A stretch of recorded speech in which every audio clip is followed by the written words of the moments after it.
Today is Veterans Day. It was 100 years ago today. The powers of Europe, after pounding each other into the mud for 4 years straight, decided to call it quits. Is anyone here a veteran of the armed forces? Anyone here have a family member or a loved one who is a veteran?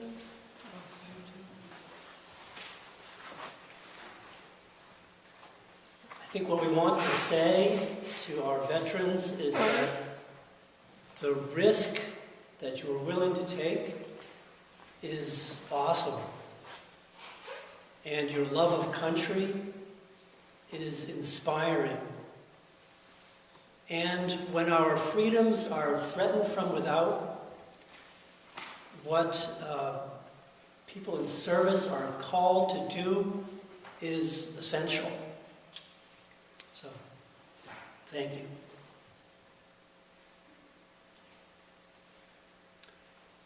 I feel compelled to talk about a threat not from without, but from within. And I think we need to talk about nationalism. Now, let me say up front that when I say nationalism, I don't mean patriotism. More on that in a bit. I saw a poster recently that said, "The honor of the nation is your honor, and the fate of the nation is your fate." And I think I get that. You know, when the flag is unfurled and your hand is on your heart, you feel like you're part of something bigger, and it's unifying. But please, be careful. Be alert. When you feel that feeling, be careful that it's not being manipulated to some other end. Okay? That poster, by the way, I saw in a book, in a picture from 1930s Berlin.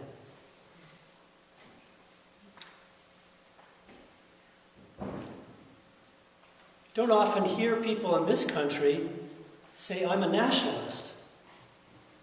And maybe that's in part because that word has really come for a long time to be associated with white nationalism, with white supremacy, with racism.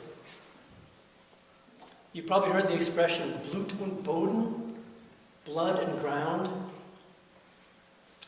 It means the idea that what unifies a people, what makes them a unified tribe, is that they all come from this same place and all share the same race, blood and ground.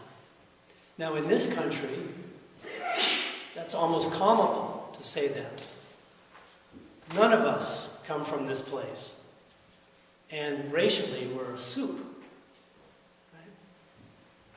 But you see, nationalism is trying to use that idea to bring a tribe together, that commonality, whatever it may be.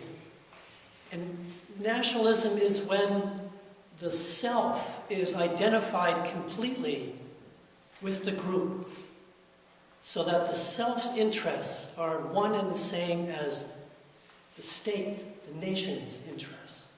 And when goodness is what the state says is good, and justice is whatever the state practices.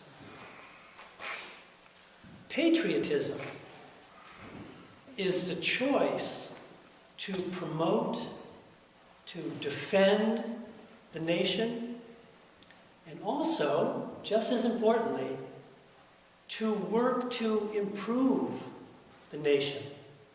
The greatest freedom that we have, that's really worth defending, is our right to critique our own nation, to try to keep changing its course. As we prayed in the collect, to use our liberty in accordance with God's gracious will.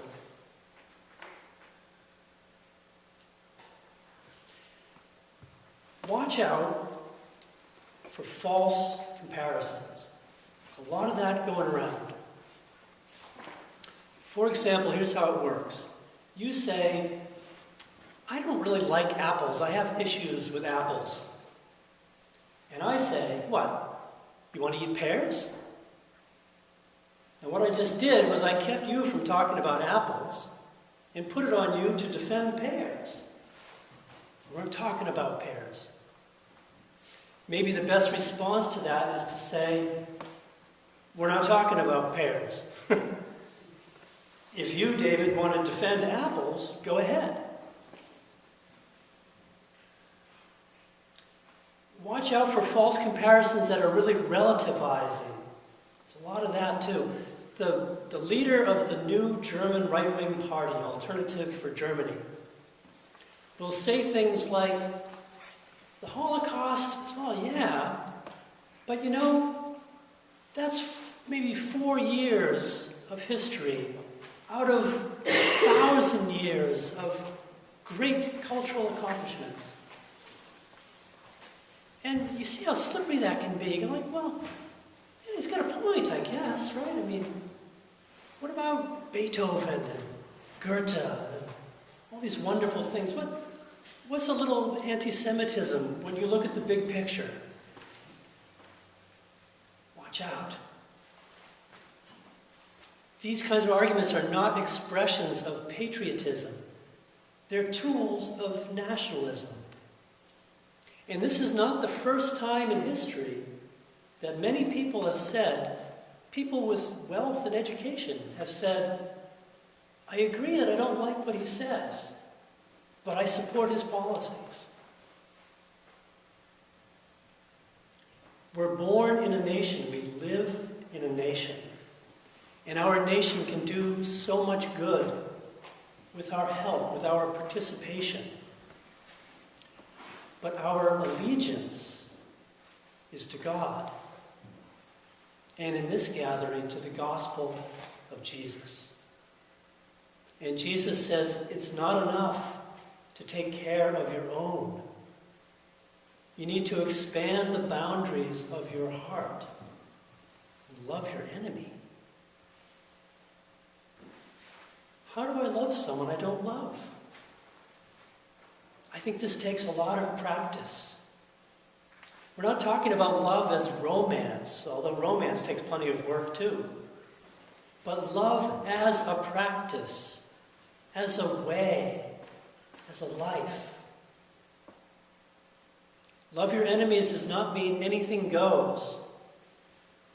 My friends, if you detect someone in a transgression, you who have the Spirit should restore such a one in a spirit of gentleness. And be careful that you are not also tempted. Loving your enemies is like plucking weeds. Every time you see that tendency to hardness, to othering, to belittling, you say, uh-oh, there it is again. Pluck that out before it takes root. And again, and again. We might never be rid of all the weeds. That's not the point. The point is to save the garden. Pray always for justice and for peace. And then let's act like we mean it. For Christ's sake. Amen.